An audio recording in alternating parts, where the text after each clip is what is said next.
Muito boa noite a todos, mais uma vez. Sejam todos bem-vindos a mais este encontro do Clube de Leitura da MB, né? Nós fazemos a diretoria cultural da MB. Estamos satisfeitos com a presença de todos, principalmente porque neste mês, né, por uma série de dificuldades mesmo de definição, né, da nossa programação, né, nessa readaptação à realidade de não contarmos mais com o nosso assessor cultural Antônio Clementin. Então, tivemos um curtíssimo espaço de tempo desde a definição da obra a ser estudada hoje, né, e até esta data, né? Então, é até possível que alguns dos nossos participantes hoje não tenham conseguido ler a obra, ou pelo menos não tenham conseguido lê-la por completo, né? De toda forma, é uma oportunidade interessante de conhecermos mais a autora e também a própria obra, né? Despertando o interesse de todos na sua leitura, né? Agradecer mais uma vez a presença da professora Mina Isotani, que esteve conosco no encontro do mês passado, e dada a receptividade, dada a qualificação, né, que foi demonstrada aqui, né, pela sua exposição a respeito da obra que foi estudada no mês passado, nós, insistindo na manutenção da literatura japonesa, né, naquele propósito sempre de tentar, durante algum tempo, estudar determinados autores ou determinadas autores de determinados países.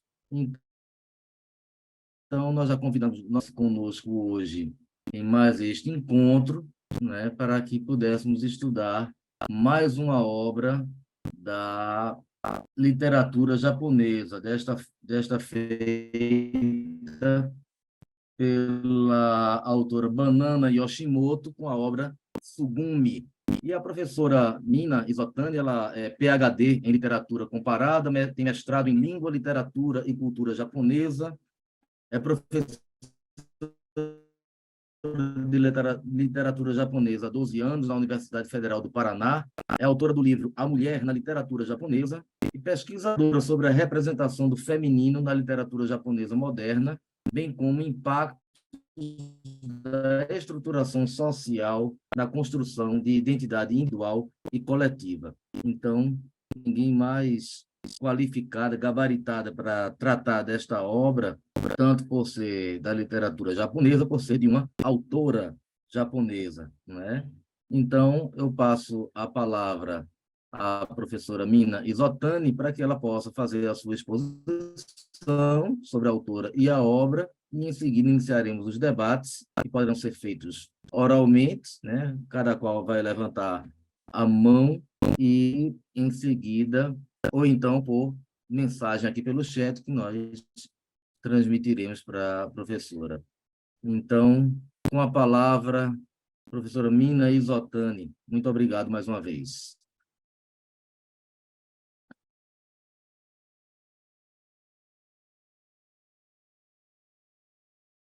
Boa noite, então.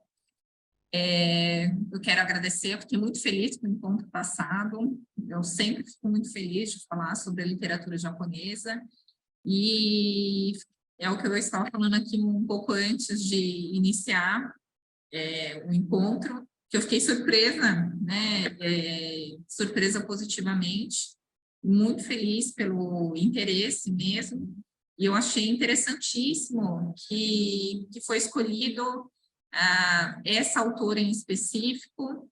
Eu acho que é até possível fazer uma continuidade da leitura de Tanizaki, né? E agora tentar entender um pouquinho como se encontra a literatura contemporânea japonesa e uma literatura escrita por uma mulher, né? Lá, essa obra foi escrita em 1989, então tem algumas questões bastante importantes que aconteceram no Japão e que ela se apresenta aqui. E a banana Yoshimoto, ou Yoshimoto Banana, eu coloco aqui Yoshimoto Banana, que seria a forma japonesa de se escrever, né? A gente escreve primeiro o sobrenome e em seguida o nome. Claro que esse não é o nome dela, mas ela esse pseudônimo. Até hoje, ela não tem uma explicação concreta. Ela diz que ela gosta muito da fruta, mas existe todo um questionamento dela mesmo em relação a essa brincadeira com o nome, né? De tanto as pessoas pesquisarem, fazerem análises e análises sobre ela,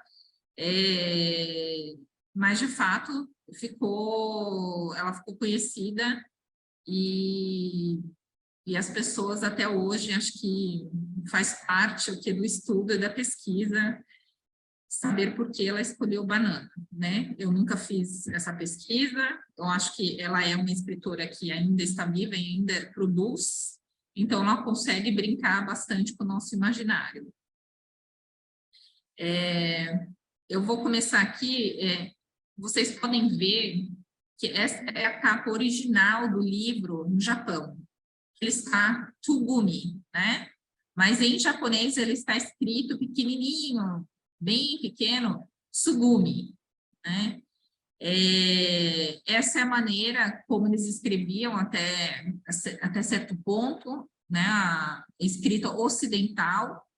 Hoje em dia eles já escrevem com um S, porque os estrangeiros, principalmente os ocidentais, acabam lendo como nós leríamos aqui em português, Tugumi e não Tsugumi.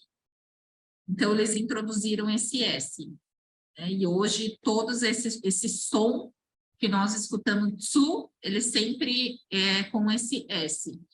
Ficou conhecido, acho que no Brasil, a palavra, né, mais conhecida no Brasil seria o tsunami, né? E é uma palavra difícil de se falar, né? Uma sílaba ali difícil de se pronunciar, mas aqui vocês vão ver, não tem diferença nenhuma da versão japonesa. Eu quis trazer justamente essa capa, porque ela foi também, não só o livro foi premiado, mas ele foi recebeu uma crítica muito boa em relação à própria capa, porque ela traz, você vê o tsugumi seria um pássaro, e aí ele tem aqui tem um pequeno pássaro aqui, tem outras versões dessa capa, eu acho que a versão brasileira acabou tirando boa parte do sentido da capa, que é desse pássaro mesmo, que está ali para voar, ele é um pássaro pequeno, mas ao mesmo tempo ele está vivendo a primavera. Eu acho essa capa linda, e eu acho que dá para sentir melhor todo o clima mesmo que a própria autora ela colocou dentro desse livro, né? Esses tons pastéis, é muito jovial, vocês perceberam que muito diferente daquilo que nós encontramos lá em Tanizaki, que isso vai acontecer lá 60 anos antes, quase 60, 50 anos antes, toda a intensidade que ele tem, e a própria escrita dela traz uma fluidez, uma leveza, né? A gente consegue sentir essa jovialidade, né? E até tocar um pouco, lembrar um pouco desse momento juvenil pelo qual nós passamos. Aqui eu acho que tem uma pessoa que talvez está ali naquele momento, né? Vivendo este momento, e isso também indica, é o segundo livro que ela vai publicar. Em 1988, ela publica o seu primeiro romance que a desponta como escritora e a torna famosa naquele momento, que é o Kitty. Esse é o livro mais famoso dela até hoje e que ganhou diversos prêmios, e que também introduz dentro da literatura japonesa uma voz feminina. E por que isso é tão importante nesse momento, 1988, 1989? Porque existe um grande lapso aí de vários e vários anos sem produção feminina. que a gente não existem nomes que despontam realmente lá do pós-guerra até Banana Yoshimoto.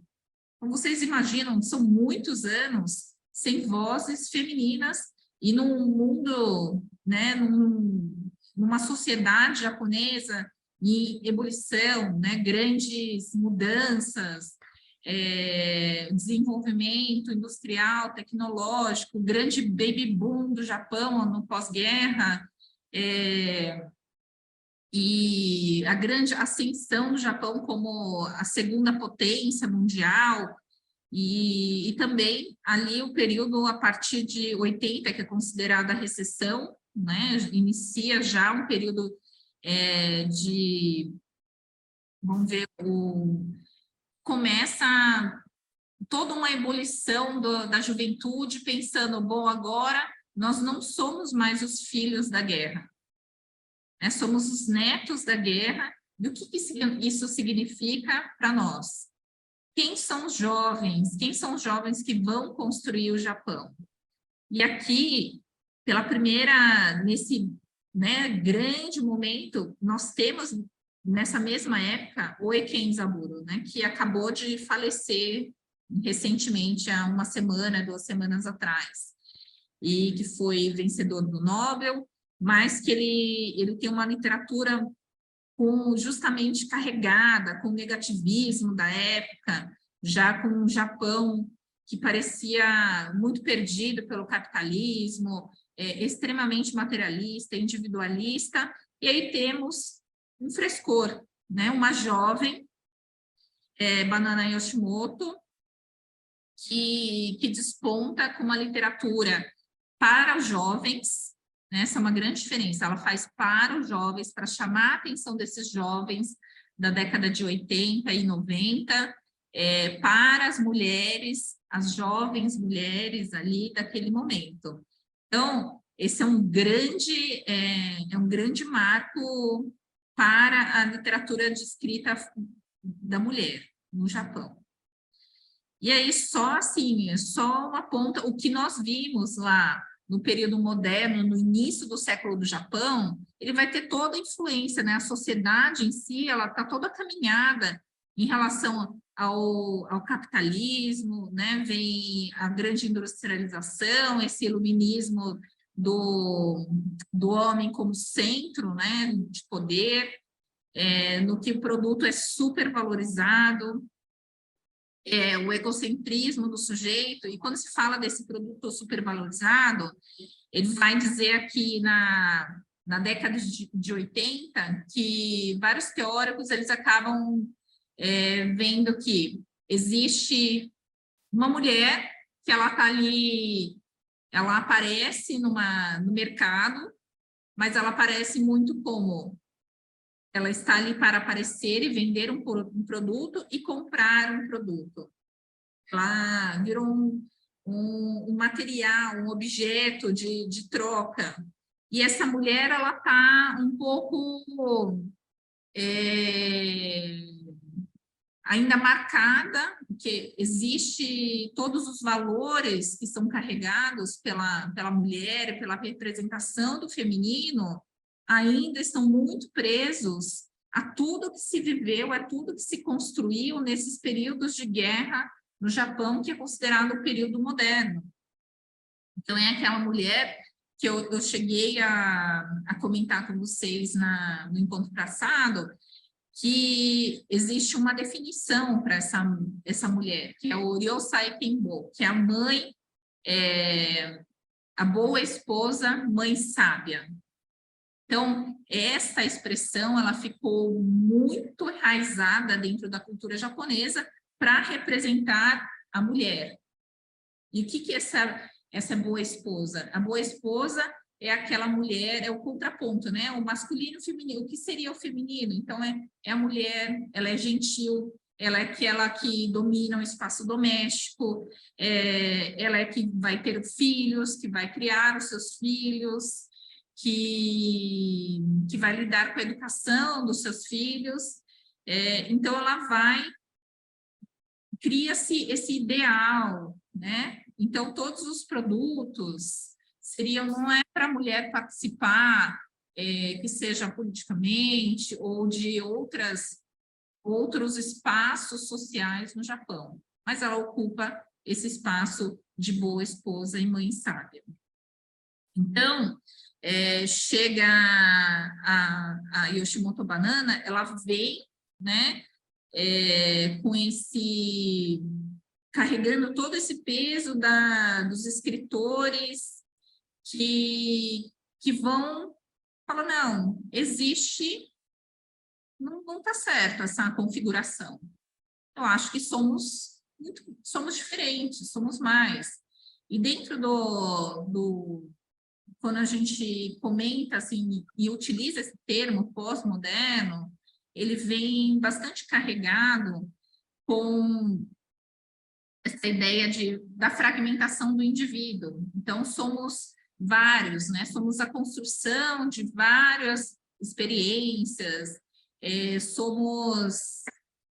não somos mais aquele indivíduo engessado, desconstrução de valores, eles enfrentam a universalização das ideias desse indivíduo que parece saber já o que é felicidade, o que é verdade, e vai falar também sobre deslocamento e pluralidade. Todas essas ideias aqui, elas aparecem muito nos trabalhos da Yoshimoto Banana. Eu não sei se vocês conseguiram identificar isso aqui, mas pensando talvez no livro que nós lemos do Tanizaki Junichiro, talvez dê para sentir bastante essa diferença. Mas sempre o que é interessante da Yoshimoto Banana, então, é que ela vai desconstruir um pouco os ideais. E ela vai falar justamente sobre essas novas formações de verdades, de família, de amor, eu como mulher, eu como homem, de uma outra forma. Então, ela não passa esse ideal, né? Ela desconstrói tudo isso, desconstrói através dos espaços, através do espaço que a pessoa ocupa. No Japão, quando a gente lê qualquer livro, para entender um pouco da cultura, eu sempre falo que é importante entender o espaço físico que ocupamos dentro da sociedade, porque existe funções e dentro daquele espaço existe uma série de regras a serem seguidas. Então, são muito bem definidas alguns espaços, e o espaço doméstico, o espaço social, o espaço que seja na escola. Então, ela vai o quê? Desconstruir um pouco isso, como colocar importância em outros espaços e vai utilizando isso para nos colocar esses jovens dentro da narrativa e fazer com que eles repensem. Será que precisamos ocupar o mesmo espaço? Será que nossa busca por felicidade é a mesma que aquelas dos nossos pais que viveram pós-guerra? Então, ela faz esses questionamentos. Tanto é que o primeiro livro dela é Kitty, e não é kitchen por acaso, que é cozinha. Então, a cozinha vai ser esse espaço de transformação, de transgressão. E as personagens, no geral dela, vão ser muito influenciadas por essa shoujo, que eu coloco aqui. Shoujo, se nós formos analisar o ideograma em si, o ideograma diz pequena mulher, né? Então, a gente pode traduzir aí como garotas, mas esse termo ele ficou muito famoso nos mangás, porque ele é um gênero de mangá chamado shoujo manga, né? Então, eu coloquei uma fotinho que talvez aqui todos conheçam, Sailor Moon. Sailor Moon ficou muito conhecido mundialmente. Esse desenho ele passou nas televisões brasileiras também. E vamos dizer, essa representação dessa jovem, ela está bem aqui representada nessa figura, que ela vai ser uma jovem com áreas de inocência, ingênuas, porém elas têm, elas são mais, elas estão mais livres no sentido de não seguir tanto as regras, ao mesmo tempo que elas são muito, tem essa figura muito magras, muito brancas, um pouco ocidentalizadas por conta do olho. Então, tem essa figura, e por que é tão importante essa figura? Porque essa figura se tornou o quê? O ídolo no Japão. Tanto é que a Yoshimoto Banana, ela é considerada a primeira ídolo no Japão, que eles chamam de idol, né? E isso é muito importante até hoje. Você é o símbolo dessa garota, dessa jovem, que para a gente, se a gente for ver, ser bonitinha a imagem, mas se a gente colocar num espaço hoje aqui, né, real, falando, ela não é saudável, né? Não, impossível que ela fique em pé, né? E aí a gente tem a Tsugumi mesmo. A própria Tsugumi é a representação dessa shoujo, dessa jovem, dessa garota, que ela ao mesmo tempo, ela é frágil. Então, diz lá na página 15, né? Seus cabelos, de fato, Tsugumi era bela. Seus cabelos eram negros e longos. A sua pele era alva, quase translúcida.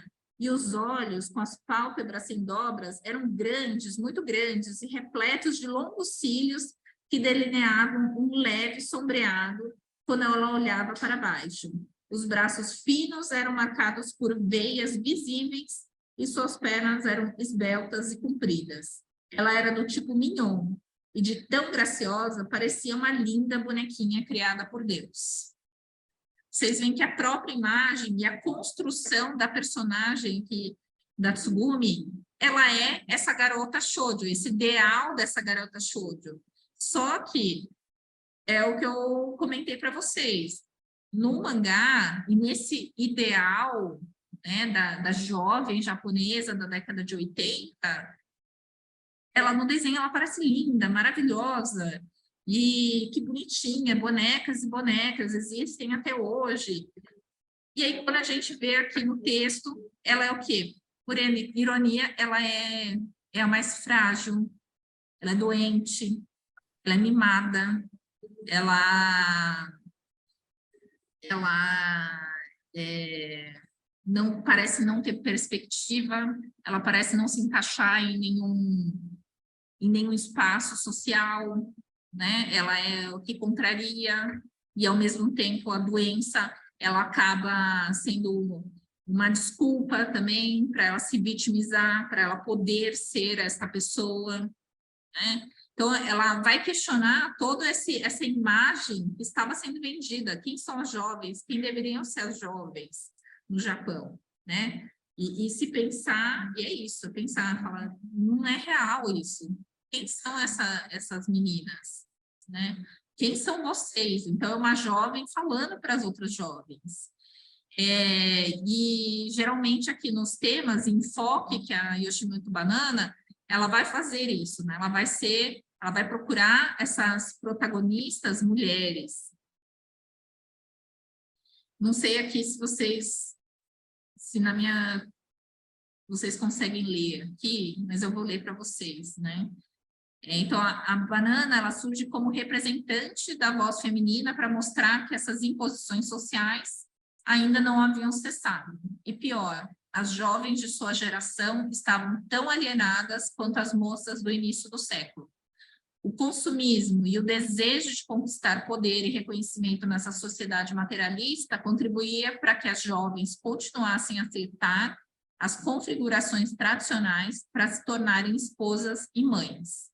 No entanto, Banana mostra que também existem jovens que ansiavam para que alguém as representasse sem pensarmos no feminino aposto ao masculino.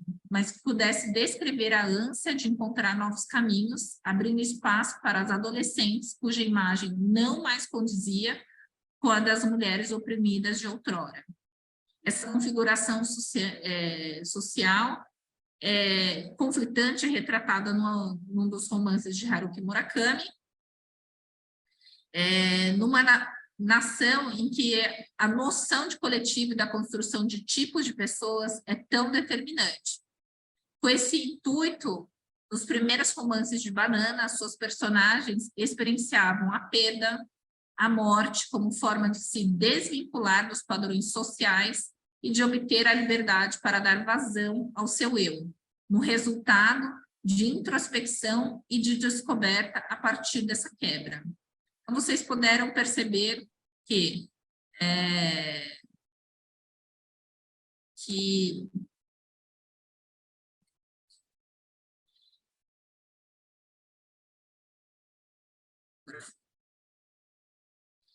a morte, ela tem esse efeito também catártico para a libertação do indivíduo social. Então, esse tema, ele é muito recorrente na primeira fase de escrita da Yoshimoto Banana.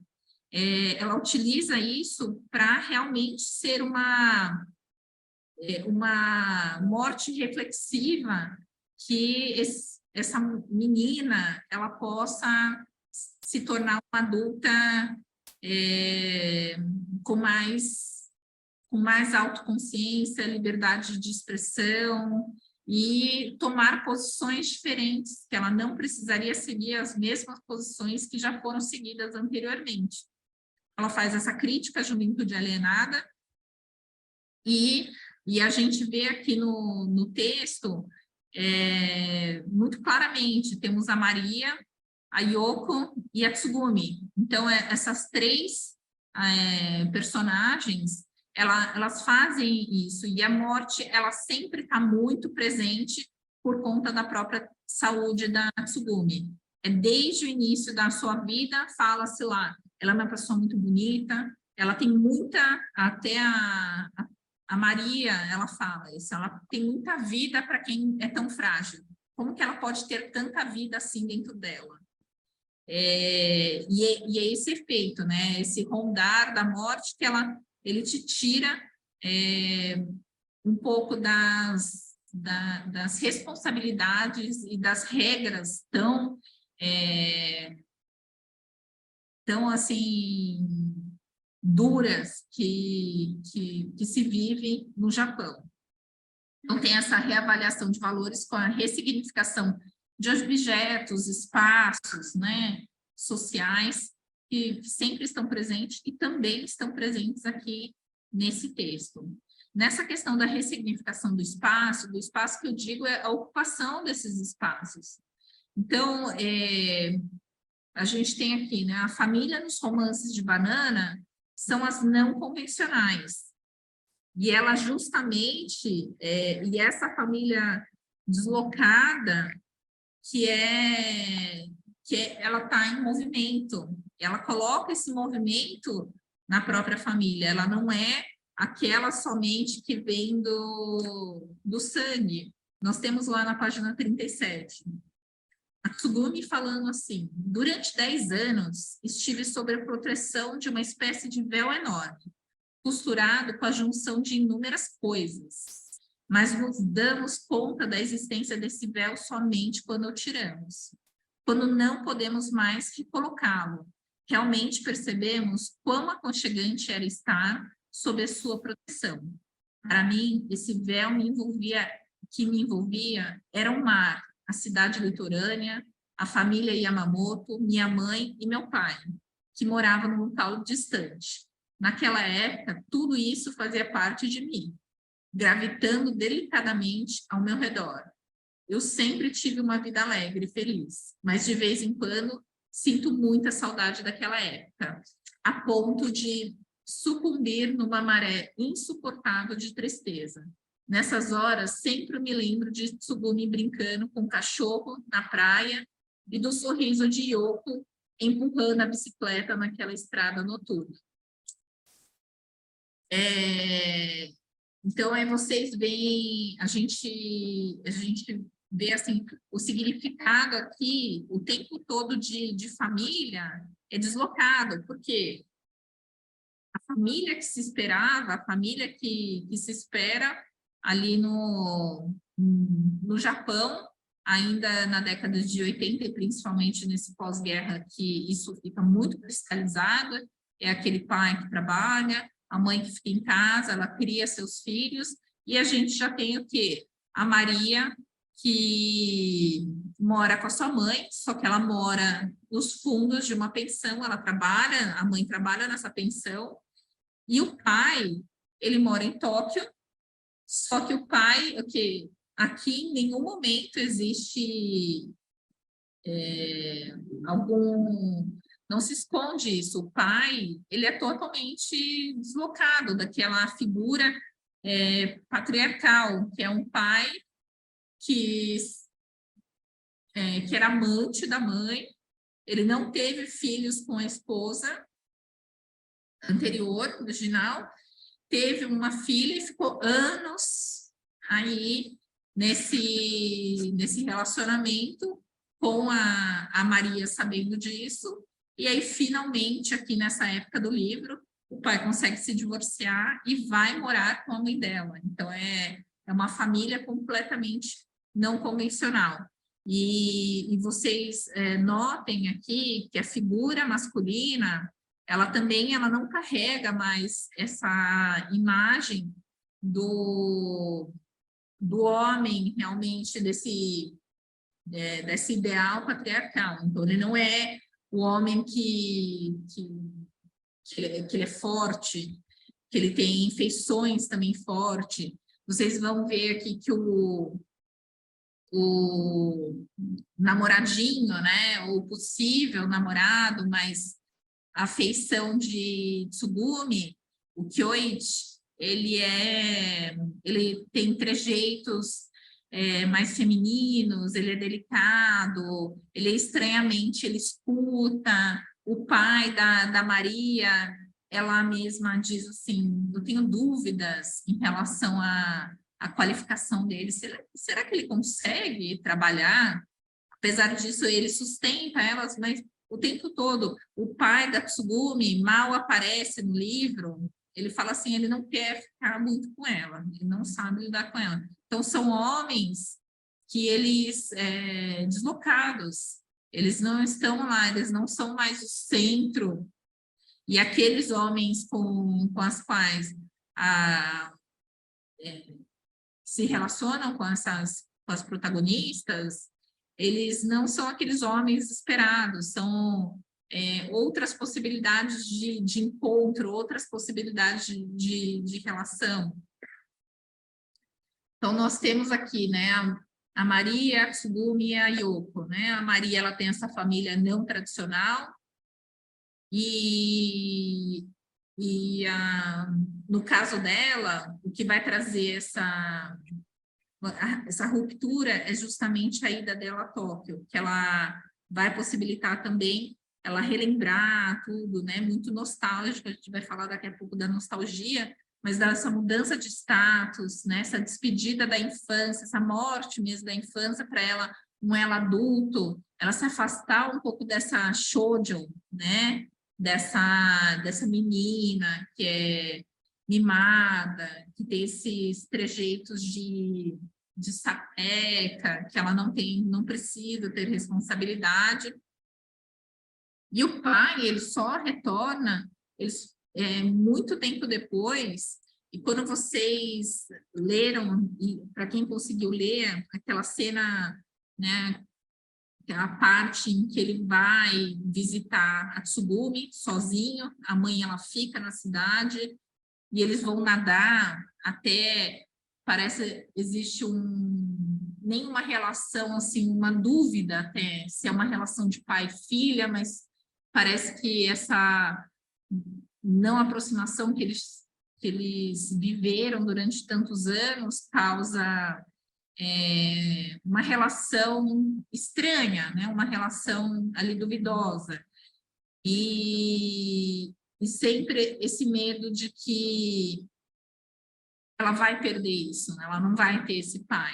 Esse pai, ele vai embora, porque a mãe, afinal, já foi amante, então ela não vai ter essa figura masculina forte, né? Ela tem sempre essa figura masculina fraca, né? Permissiva. E aí a Tsugumi, ela tem essa doença incapacitante que acaba a tornando livre de todas as regras, então ela é muito mimada, ela faz maldades, trata mal as pessoas, ela é jovem, franzina, mimada, então ela é shoujo. No início do livro, em japonês, está escrito assim, eu deixei em japonês porque ele tem um significado mais forte do que está aqui. Tashikani, tsugumi wa ya na onna no ko datta. Esse ya, né, a gente usa assim, tá aqui, né, sem dúvida, Tsugumi era uma garota desagradável, né? Esse ya, desagradável até uma palavra bastante erudita para dizer. Esse ya é quando você diz, a pessoa é aquela pessoa chata mesmo, né? Seria um linguajar muito mais coloquial.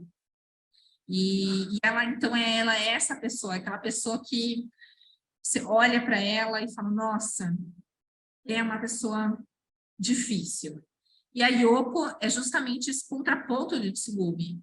Ela tem essa saúde, mas o tempo todo ela está ali dominada pelos seus sentimentos em relação à irmã, e mesmo em beleza, ela tem a saúde, ela teria teoricamente a vida, mas ela está muito presa a várias regras, e até como ela é descrita aqui, que ela é baixinha, ela é gordinha, ela não é muito bonita, mas ela é muito dócil, né? Essa menina que é o símbolo da tradição no Japão, é ela que se segue, e elas colocam até, nossa, você vê, às vezes é melhor ser, a Yoko ela é incrível, ela é muito dócil, ela é muito gentil, e ela coloca isso o tempo todo, existe esse contraponto para ver, para a gente perceber, para o leitor perceber isso, né? Esse contraponto entre aquilo que a tradição que existia e o novo, né? E a imagem também dessa garota nova, dessa muito mimada ali, muito materialista na época, e a Maria, né? E a Maria que está fazendo a conexão com tudo isso e que nós somos totalmente influenciados porque ela é a narradora e a memória dela, né? A memória sentimental e emocional dela. E aqui no livro também, e a Yoshimoto Banana trabalha bastante com isso, que é essa fuga do binarismo, então homem, mulher, bom, mal. Então, o Kyoichi, que é o amigo, interesses, ele é muito diferente de uma imagem que se tem de menino, ávido, forte, ele tem esses traços delicados, a maneira como ele lida, e tanto é que o primeiro encontro que tem com a Tsugumi, ela, muitas vezes quando ela diz aqui, né, que encontrava com outros garotos, ela ficava muito, assim, tímida, e nesse caso ela pôde tratá-lo como um igual. Então existe esse revés, né, é um jovem também, que no Japão se chamava lá shonen, né, que é o menino, ali o jovem também tem essa idade, e que começa a ser descrito aos poucos dessa forma, não é mais aquele jovem do exército, é o jovem que vai trabalhar, um jovem duro, e que ele começa a ter essa ideia de que a beleza ela pode não ser tão dura. E o pai, que não é considerado adulto, como ela mesma diz, não sei se ele está tão preparado assim. E nisso tem muito o desenvolvimento do indivíduo e a compreensão da solidão. Ela fala, né, bastante dessa solidão. E aí, com isso, a gente tem essa nova leitura de si, né? Que era justamente para que esses jovens alienados, eles pudessem chegar a uma nova compreensão do seu papel, daquilo que eles estavam fazendo ali. Não vou ler aqui a parte de cima, para a gente ter mais tempo para discutir o livro em si. Mas eu vou ler aqui o que está escrito Kyoichi, tá? Ele diz assim: não sei explicar direito. Digamos que as pessoas vivem se deparando com coisas novas e que isso faz com que mudem gradativamente. Elas acabam se esquecendo de muitas coisas ou mesmo as abandonam. Acho que é porque há muitas coisas para fazer. É como se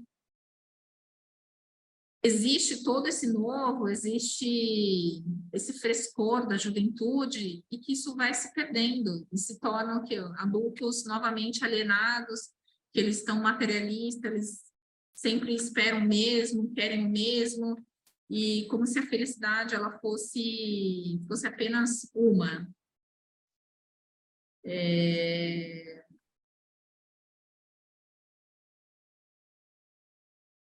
E aí o que se diz aqui, vocês veem que no livro o tempo todo ele norteia o que é uma memória. Então temos aqui a nostalgia, né? E a Maria, justamente, ela é esse futuro, ela está ali na faculdade, ela está entrando nesse mundo adulto, mas ela retorna ao passado dela, ela relembra esse passado. É o trecho que eu acabei de ler para vocês também. Ela lembra disso e é como, né, traz uma tristeza de ela estar naquele presente que ela está, naquele momento adulto, né, o quase adulto. Mas ela também é a única que está ali, que ela pode desfrutar esse passado, ela pode pincelar o passado. O passado é a vivência ali na pousada, ela vai ser fechada. O presente dela, que ela está na faculdade, ela entrou na faculdade, e o futuro como uma adulta mulher. O restante, e principalmente Tsugumi, onde é que ela está, né? Onde que... O que que ela vai... O que que ela vai ser, o que que ela vai se tornar, né? E qual será o desfecho de Tsugumi? Então, a gente tem lá no final do livro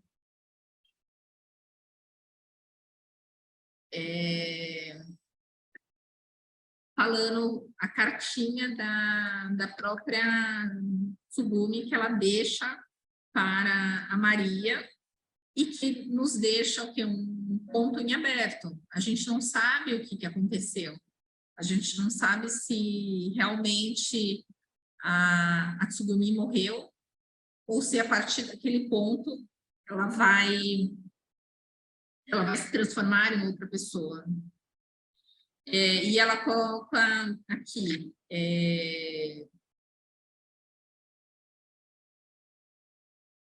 que fala o tempo todo da morte, né, na 174. E tem mais uma coisa, dessa vez, assim que fui internada, comecei a ler o romance A Zona Morta. A princípio, iniciei a leitura apenas para matar o tempo, mas, surpreendentemente, a história era tão interessante que acabei lendo tudo de uma vez só. Isso foi me deixando pior, e minha respiração ficou ofegante. Mas para alguém que, como eu, possui um corpo debilitado, a descrição das cenas em que a protagonista jovem ficava cada vez mais fraca era comovente. Ele sofre um acidente de carro e se machuca bastante, e a seguir tem início uma sequência de desgraças, uma atrás da outra, até a sua morte. E então, no final do capítulo, ele deixa uma carta para o pai e para a namorada. Cartas da Zona Morta. Ao ler as cartas, confesso que não pude evitar algumas lágrimas. Fiquei com muita inveja de poder escrever e receber cartas como protagonista. E por isso resolvi escrever. Aqui é aquilo que eu falei, assim, essa morte para começar para você começar a pensar em si, para você começar a pensar num outro eu, ela está presente para justamente fazer uma ressignificação do indivíduo. E ela vai falando lá na 176.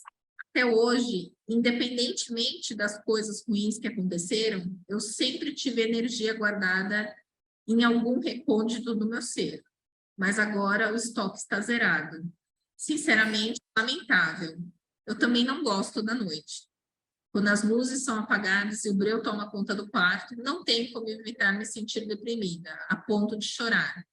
Porém, fico exausta quando choro, então tento suportar a escuridão. Escrevo esta carta com uma pequena lanterna acesa. Às vezes sinto vertigens e minha consciência vai e volta. Se continuar assim, logo estarei em outra. Depois vou virar um cadáver inútil e vocês, idiotas, vão ficar chorando sem parar. Então, ela tem esse tom que, ao mesmo tempo de fragilidade, mas, ao mesmo tempo, ela se utiliza disso para colocar no meio do caminho. Se vocês, tontos, vão ficar chorando, tem uma pessoa, uma enfermeira ridícula aqui, e ela destila aquilo e o tempo todo ela está repensando em si, ela está se colocando, ela se coloca em um espaço diferente. E não sei se vocês chegaram a ler o epílogo dessa edição, mas ele traz, e isso tem em japonês também, está escrito lá, a própria Yoshimoto Banana, ela escreve, e ela coloca assim que ela seria a própria Tsugumi, de tão chata que ela era, né?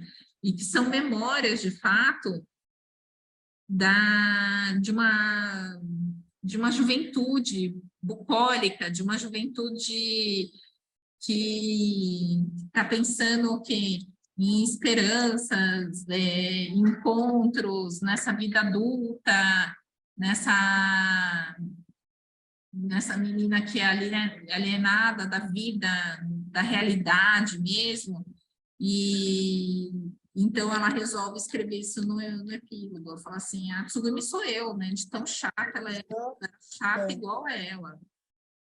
Né?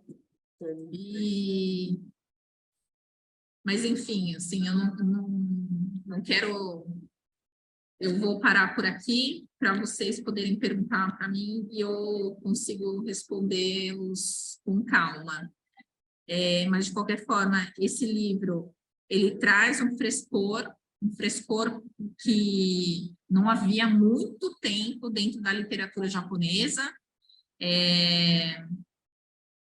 porque ele vai ser direcionado a esses jovens, a um público a que os livros não eram direcionados, e é uma jovem escrevendo para os jovens em geral, e reavaliando um pouco assim, os espaços que todos eles estavam ocupando. E por que eles estavam ocupando aqueles espaços? Que você pode, sim, ter uma liberdade, e essa liberdade ela vai acontecer a partir do momento que você reavaliar o seu eu dentro das posições sociais que vocês acham que devem pertencer.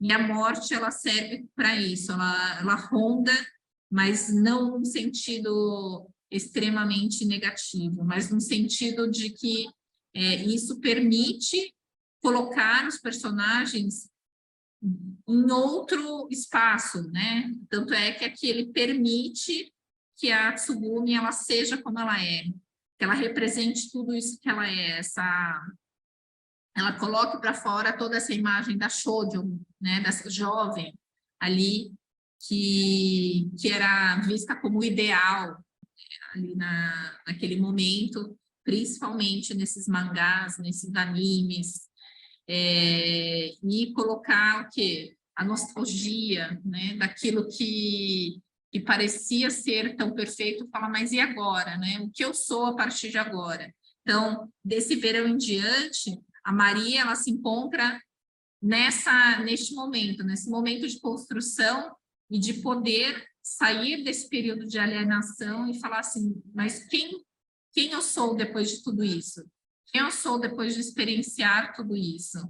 E de uma forma aqui bastante leve, uma escrita muito fluida e que a gente consegue até, às vezes, assim, falar, a gente pensa, nossa, mas parece ser tão um pouco, né, ingênuo demais, mas é isso, ela está trabalhando justamente com essa ideia da ingenuidade, desse levianidade do jovem, e esse livro representa bem isso. Quem não conseguiu ler, eu espero que vocês consigam ler, vão entender bastante do que eu falei, eu espero que vocês encontrem isso, espero que aqueles que leram tenham encontrado esses pontos que eu comentei por aqui.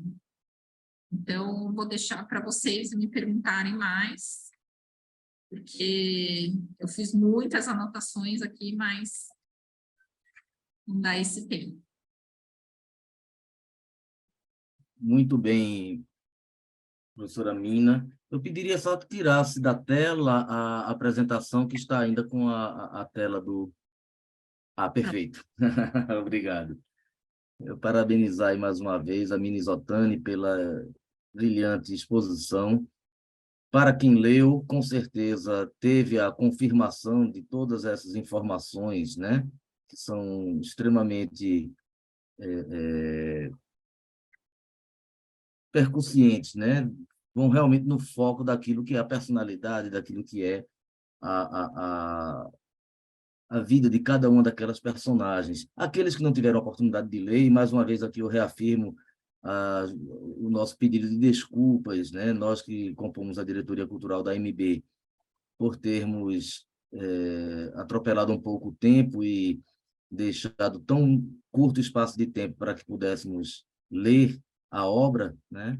Mas aqueles que não tiveram a oportunidade de lê-la, certamente estarão agora interessados, né, em adquirir e ler não apenas essa obra, mas outras obras da Banano Yoshimoto, porque realmente despertaram muito esse desejo de conhecer melhor a literatura japonesa e esse estilo, né, bem peculiar. Antes de passar a palavra para os debatedores, gostaria apenas de aproveitar, já que estamos com o maior número de participantes, para que no final, né, já não tenhamos dispersado mais, eu coloquei no chat aí, para que todos possam anotar, a programação do próximo trimestre, as 3 obras que nós vamos estudar no próximo trimestre, para que todos já possam também se antecipar na aquisição dos livros, se já não estiverem, né, e lê-los, né? Então, em abril, dia 26 de abril, nós teremos Capitães da Areia, de Jorge Amado, já na proposta de trazer obras regionais. No dia 31 de maio, O Senhor das Moscas, de William Golding, né, que é uma obra que foi merecedora do Prêmio Nobel de Literatura, né, um livro fantástico, realmente, para quem já teve a oportunidade de ler. No dia 28 de junho, voltando à literatura regional, já pelo Sudeste, embora Clarice Lispector seja uma autora ucraniana, ela viveu a infância no Recife e depois foi para o Rio de Janeiro. Então, digamos que ela esteja representando o Sudeste. E é uma autora também. Fizemos questão de optar também por colocar uma escritora mulher nesse bloco. Então, com Clarice Lispector, nós vamos ter a obra Um Aprendizado ou O Livro dos Prazeres. Então, são essas as 3 obras que nós vamos estudar no próximo trimestre, né, para que todos já possam se preparar melhor. Então, vamos passar a palavra, lembrando apenas a todos um pedido, como temos aí 30 minutos apenas, para que a gente não passe do horário das 20 horas, até porque a professora Mina já informou que ela tem outro compromisso logo em seguida, que todos tentemos ser o mais sucintos, né, mais breves possível nas nossas intervenções, para possibilitar uma amplitude maior de participação, né, sem que passemos do horário. Tá bem? Então, primeiramente, nosso querido membro da diretoria cultural, e leitor assíduo e tomador de vinho, né, inveterado, direto de Montevidéu, Franco Cocuza.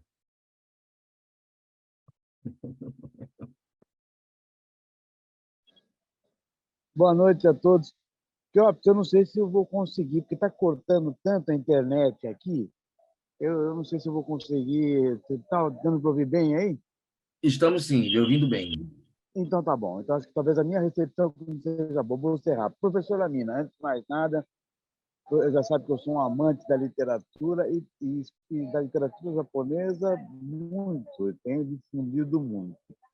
Quero parabenizá-la pela palestra maravilhosa e, como eu sempre falo, o seguinte: eu passei a vida inteira como professor, a importância de um professor para a gente compreender uma obra, um período, toda a importância da obra, do aspecto social de uma população é muito importante. E aí, eu consegui entender, não só com essa palestra de hoje sobre o nosso livro, mas também sobre o livro Kitchen, que quem gostou desse aqui pode ler que vai adorar. O Kitchen, em termos de família, é a família mais louca que pode existir. E eu não vou contar aqui para não dar um spoiler, mas é a família mais louca que pode. Deve ter sido assim, quebrado todas as regras da literatura japonesa quando foi publicado e foi premiado também. Só vou acrescentar uma coisa, porque, se eu não me engano, no Kitchen aparece, e aqui também aparece muito, a figura dos cães. Qual a importância da figura dos cães para a sociedade japonesa, para a literatura, para esse tipo de coisa, sei lá, dos animais na vida do povo japonês? Obrigado, professora. Obrigado, Piotr. Um abraço, amiga.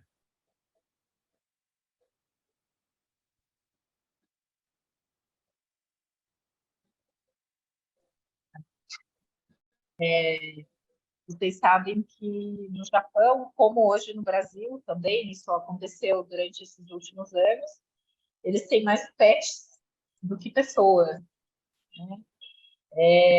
Praticamente todos, eu acho que está representado em filmes, como companheiro, eles são, como o Japão ele tem uma ligação muito forte com a natureza, se vocês perceberem, também em poesias, isso vai aparecer muito, né? Os animais, no geral, eles aparecem como representação também das estações do ano, e os cachorros tem duas raças em específico que tem no Japão, que é o Akita e o, como chama, que tem até no Brasil, que é um Akita menor, esqueci o nome dele, mas que eles são considerados o quê? Os grandes companheiros, né? Então, eles aparecem bastante nos textos, mas se vocês forem ver na obra do Oe Kenzaburo, esses animais eles não são tão dóceis assim, mas eles aparecem lá também, como essa representação do medo. E tem a raposa, na literatura japonesa isso aparece demais, né? E esse símbolo da raposa, mas no geral toda a conexão que existe com a natureza, ela vai aparecer de todas as formas na literatura, que seja no haiku ali, como agora. Isso é um pouco até natural, às vezes não é nem proposital, mas essa interação que se tem ali com de você conseguir interagir com o outro também através da natureza. Muito obrigado, professora. Eu li a obra Eu Sou um Gato, da Tsumi Soseki, maravilhosa. Perfeito.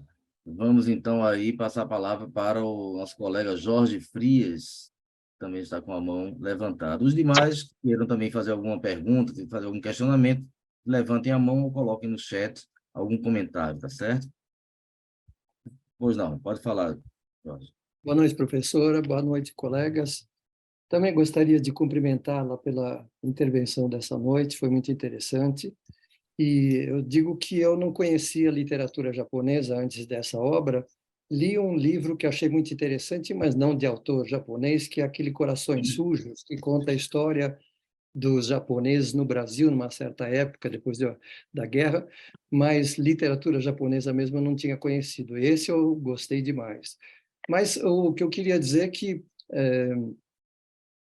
da leitura que eu fiz do livro, cheguei até o fim, inclusive a parte final também, pós-fácil, me pareceu que nos diálogos dos quais participa a Tsugumi, não me pareceu que ela fosse essa pessoa mimada, mal educada, vitimizada, que a Maria descreve como tal.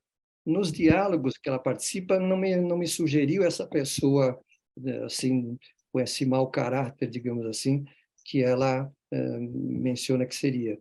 Seria isso por causa que, na verdade, a Maria descobre essa verdadeira Tsugumi nessa viagem de férias lá de verão? Ou Eu acredito assim, o que é interessante, não somente descobre a Tsugumi nesse momento como ela se descobre.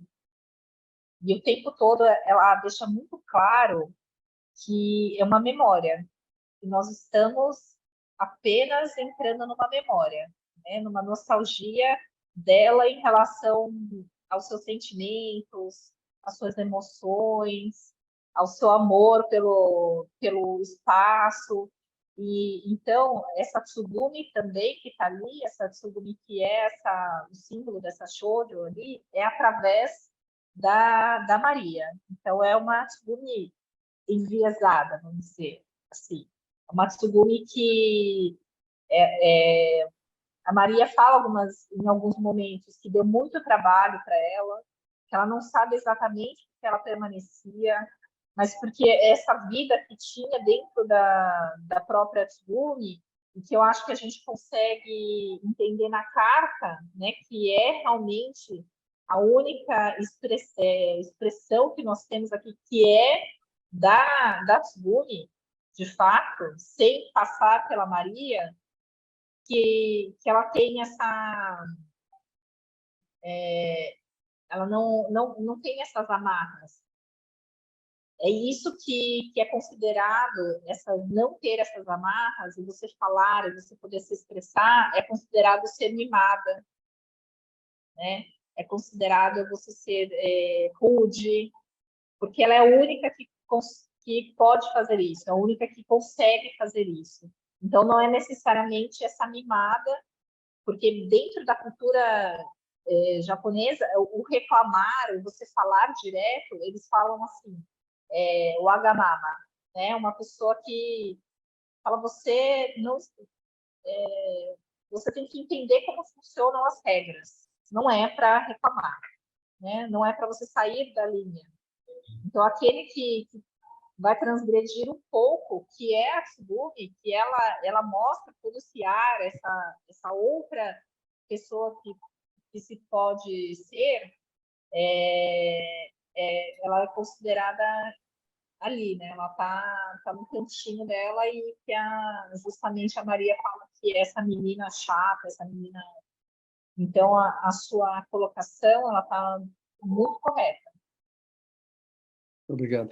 Aliás, aproveito para dizer que senti agora, com essa contextualização que a senhora fez, mostrando a época do Japão nesses anos 80, 90, como eu consigo agora ver o livro com outro olhar que eu não tinha percebido, porque eu não tinha feito essa contextualização. Muito obrigado pela sua participação. Boa noite. É verdade, essa contextualização sempre enriquece, né, a nossa compreensão das obras, né? Às vezes a nossa leitura individual não é suficiente para que possamos entender bem a obra, né?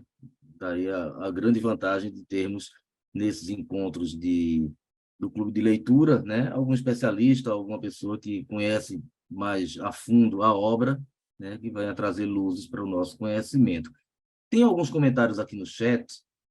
Um deles, o primeiro, que não está identificado, está como usuário do Zoom, está aqui com a letra S na tela. Eu não sei de quem é o comentário, mas diz assim: muito interessante a história e o estilo da autora é instigante. Ao mesmo tempo, Estranhei as alusões poéticas agregadas à história. Agradeço a oportunidade de assistir aos comentários e por conhecer esses autores. Parabéns aos organizadores. Então, se pudesse identificar quem foi que fez esse comentário, e passo para a professora Mina, né, comentar, principalmente essa questão da estranheza quanto às alusões poéticas agregadas à história. Eu perguntaria assim, um pouco mais detalhe, né? O que é essa estranheza às alusões poéticas? O que seria exatamente o estranho nisso dentro do texto? Parece que alguém... é Suzana. Suzana, se você puder usar da palavra Boa noite, esclarecer melhor, a pois todos não. aí. Então, que bom, que bom. Mais uma obra que a gente teve a oportunidade de conhecer, e conhecer, como disse o outro colega, conhecer o contexto, e interessante também aquele comentário sobre as camadas sociais no Japão, né? Os estigmas entre as classes, muito interessante. Eu estranhei porque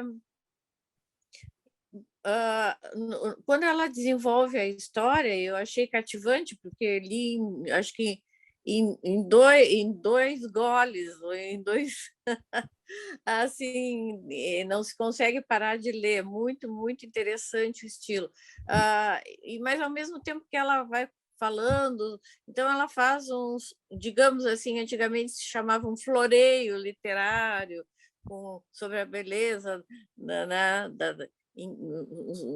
os encantamentos dela com a natureza, e ela é apaixonada pelo mar. O mar é quase a primeira pessoa do livro, porque tudo tem o mar, o mar tem um lugar muito especial nos relatos dela. Mas assim, porque ao mesmo tempo que ela é muito real, ela também acrescenta esses floreios assim poéticos. Isso que eu estranhei no estilo dela. Sim, porque justamente isso eu não comentei aqui, mas faz parte o que temos a literatura tradicional específica, ela chama de Bungaku, que é literatura tradicional, uma literatura ali que a gente encontra em Natsume Sosei, Tanizaki, Junichiro, então são aqueles clássicos, né, que do início do século passado. E aí, justamente quando vem a Banana Yoshimoto, ela vai trazer algumas alusões, mas ela vai se afastar justamente, e ela se afasta propositadamente desse Jumbo-gaku, desse tradicional, a utilização de palavras mais rebuscadas para conseguir se conectar com os jovens. Mas ela coloca justamente esses floreios propositais para falar assim, existe toda uma beleza da tradição, só que a maneira como eu coloco a tradição, ela não é a mesma mais. Eu me afasto disso. Não precisamos mais dessa linguagem que não atinge aos jovens. E temos que ter uma comunicação mais fácil com esses jovens, porque os literatos não acreditavam nisso, eles acreditavam que o livro, né, romance, aquele de qualidade, era aquele romance que trazia esse Jumbo-gaku. Então, é a linguagem rebuscada. Como a língua japonesa, ela tem todo essa capacidade, né, que nós não temos aqui, essa riqueza de palavras que significa uma palavrinha que significa um monte de coisa. Então, existiam palavras que se colocavam, essas palavras são de uma literatura. E ali ela vai escrever de uma maneira mais leve, né, com linguajar também mais simples, mas muito bonito. Então, ela vai mostrar que existe beleza, sim, nesse outro olhar. Então, ela vai fazer isso e traz isso na literatura dela, o que foi muito novo e que trouxe justamente esse novo ar para considerada, né, a partir da década de 80, a literatura pós-moderna japonesa, tem também ali o Haruki Murakami como, vamos dizer, a representação do homem e ela a representação da mulher, escritora. Muito bem. O som, me parece, não sei se é falha da minha internet aqui, o som está um pouco abafado e cortando um pouco, doutora Mina. Não sei se é aí a sua internet ou a minha. Às Vou vezes, tentar. agora parece até que deu uma melhorada. Enquanto se vê isso, Melhorou. e antes de passar a palavra para Lívia, que levantou a mão, ver alguns comentários mais aqui no chat. A Ginacéia fez um elogio muito esclarecedoras as colocações para a compreensão da obra. Parabéns, professora. E o Everton Amaral fez um comentário aqui dizendo: boa noite, gostei do livro. O final não foi o previsível. Marcou-me muito a relação da protagonista com a praia e a beleza do cenário descrito. Li bem rápido este e já busquei outro livro da autora, mas não encontrei em português. Parabéns à professora pela palestra, abraço a todos. Se quiser fazer um comentário aí a respeito dessa observação, e em seguida eu passo a palavra para a Lívia e finalizo com a leitura das demais mensagens que foram colocadas aqui no chat, para que a gente não passe do nosso horário. Vamos lá. Sim, é muito bonito, de fato, e essa é uma lembrança que a própria Banana ela fala, né? Uma lembrança muito dela, da família dela, das viagens, disso assim de ser jovem. Era o que ela lembrava de ser jovem. E como a praia e o mar, esse cenário todo, ele envolve a juventude dela, né? Esse frescor mesmo, né? Dessas imagens, dessa teoricamente não preocupação com o mundo real. Então é muito leve, é por isso que tem essas referências. Pois não. Lívia, e em seguida Fernanda, para a gente encerrar, né? Só vendo aqui, tem mais um comentário aqui, Maria Fernanda colocou: Clarice estudou na mesma faculdade que eu, na UFRJ, a varanda se chama Varanda Clarice, em homenagem a ela. Né? E parabéns Isabel, parabéns pela escolha de uma literatura bastante desconhecida por aqui. Eu nunca li uma obra de autor japonês. Né? Muito bem. Lívia e em seguida Maria Fernanda, para que a gente possa encerrar aqui a nossa participação no encontro de hoje. Pois não, Lívia? Boa noite novamente, parabéns, professora Mina. A leitura realmente tem um frescor, é uma linguagem leve, fluida, aprazível, e o que se falou anteriormente, eu concordo, né? Tem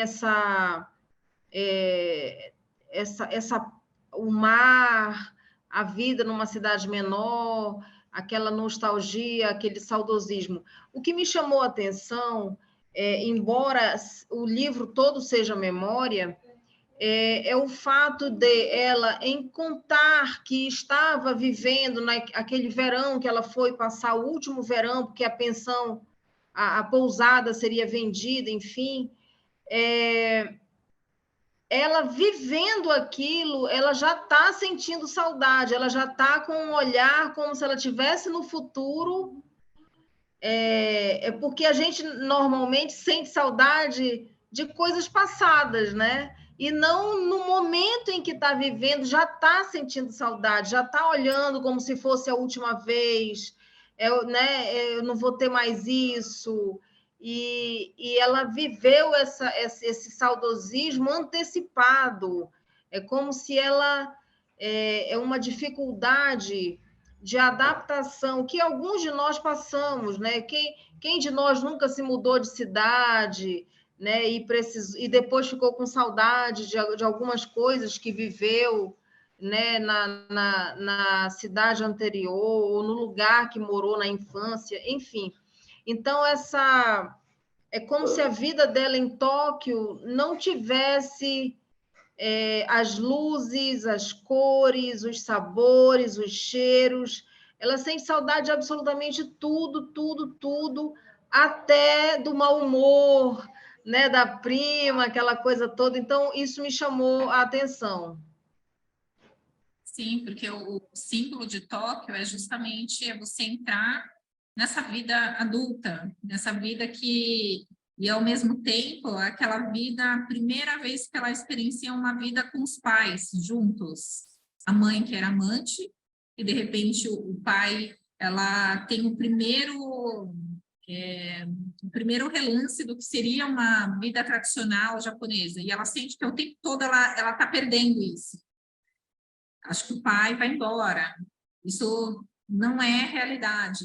E o que era belo, de fato? Belo era aquilo que ela viveu. Por isso que eu coloquei ali que a Maria ela é a única que ela vive, ao mesmo tempo, ela no presente, ela vive o passado e ela vive o futuro. Né? No presente dela, ela está o tempo inteiro vivendo esse passado e o futuro. E ela é a única que consegue fazer esse balanço, né? Ela está para lá e ela está para cá. E ela quer ir para o futuro com o pé ali e falar assim, mas eu vou perder essa jovialidade, eu vou perder esse frescor. É isso que ela não quer perder, é isso que ela tem saudades, é isso que naquele momento ela sabe. A partir do momento que eu estiver lá em Tóquio, eu não poderei mais ser essa daqui que eu sou. Essa jovem, com esse frescor, com essa liberdade, com essa não responsabilidade, de entrar nesse mundo cheio de regras dos adultos. Então, tem, de fato, isso. E o tempo todo, se vocês puderem perceber, como as ondas mesmo. Ela vai, ela volta, mas o mar ele sempre está ali. Se vocês ficarem ali no mar, ele parece que ele está, teoricamente, assim, né? Fora quando a gente enxerga mesmo, assim, o mar revolto, ele está ali, mas ele vai, ele volta. Ele é o passado, ele é o futuro, ele é o presente, né? O tempo todo ele está mudando. E ela vive justamente isso. E essas ondas, ela como se fossem essas ondas, e marca isso nela. E o tempo todo ela se coloca, ela está lá para frente, de repente ela está lá atrás, e ela está aqui agora. E eu acho isso muito encantador de se ver. Essa jovem que ela está buscando e ela está realmente saudosa daquilo que ela não vai ser, daquilo que ela foi, o que ela poderia ter sido e do próprio agora, né? Que ela não vai viver mais. É bem bonito.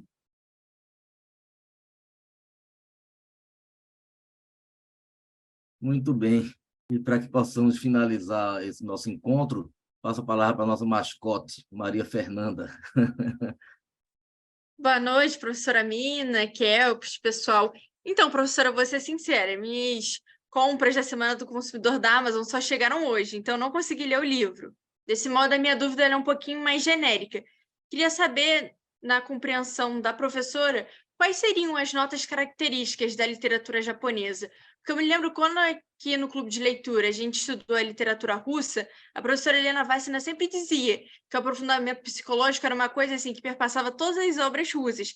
Queria saber se tem algum fator que, quando a professora olha, pense, nossa, isso é muito literatura japonesa. Existe alguma característica assim? Natureza. A natureza, ela é um fator preponderante para se entender a literatura no geral. Vocês podem ir para o passado ou para obras mais contemporâneas, ela sempre estará ali, porque a natureza ela dita muito a emoção. Então, às vezes, como nos primórdios lá, as poesias, elas eram o tempo marcado, não são datas, mas são aspectos da natureza. E cada aspecto e cada palavra indicava uma emoção diferente. Então, sempre quando se pensa na idade assim mais do idoso, né, acabando aquele momento, é o outono, ele está ali, então você pode falar das folhas, e aí isso tem comida para cada estação. Como o Japão ele tem estações muito próprias, então são as comidas, são as roupas diferentes, as árvores, é tudo muito diferente. Então a natureza ela marca muito a literatura japonesa. Vocês vão ver isso sempre, independente se é contemporâneo, e às vezes o autor, ele não necessariamente, ele faz isso propositadamente, mas a natureza, ela está ali.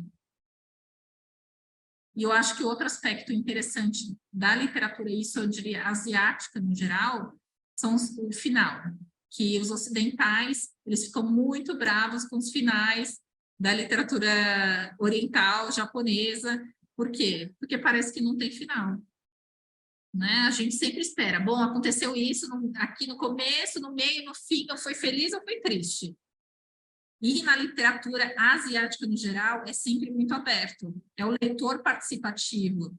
Falar, mas o que importa, no final? Não importa nada. Né? Não importa o final. Importa é justamente o que você, como você está agora, você, leitor, está agora a partir dessa leitura. Então, não tem final. Tanto é que, se vocês forem fazer qualquer arte marcial, qualquer arte japonesa, aí as pessoas ficam até cansadas, mas não tem final, né? Eu não vou ser um mestre, um master de alguma coisa? Fala, não, porque sempre estamos em aprendizagem. Então, não tem o fim é a morte, né? A partir da morte que vocês podem rever quem eu sou de fato. Tanto é que eu sempre indico, e se vocês puderem ver, ou se já viram, é o filme A Partida, que ganhou o Oscar de melhor filme estrangeiro, alguns anos atrás, que em japonês chamou Kuribito. E ali ele fala bem isso. Ele fala assim, nós só conseguimos conhecer a pessoa que, de fato, ela é quando ela se vai. Porque a partir dali, ela não pode ser outras pessoas, né? Ela não pode experienciar mais. Então, isso também é muito característico da literatura. E as pessoas ficam raivosas com isso. Elas não tem final. Aconteceu, não aconteceu, casou, não casou, né? Terminou, não terminou. Falaram, não interessa. Não é isso? Esclarecedor. Obrigada, professora. De nada. Obrigada a todos. Muito bem. Mais uma vez agradecer à professora Mines Ottani, a todos os participantes que estão aqui presentes, né? E lembrando, sempre na última quarta-feira de cada mês, né? Então, dia 26 de abril, Capitães da Areia, de Jorge Amado, será a obra a ser estudada e certamente muitos aqui já leram esta obra, vão precisar relê-la, né? Eu mesmo já o fiz e tenho certeza que vai ser muito interessante, porque é uma obra realmente que é a cara do nosso Brasil, né? Saindo do Japão, retornando ao Brasil, né? Exatamente no horário, nós estamos encerrando aqui, agradecendo.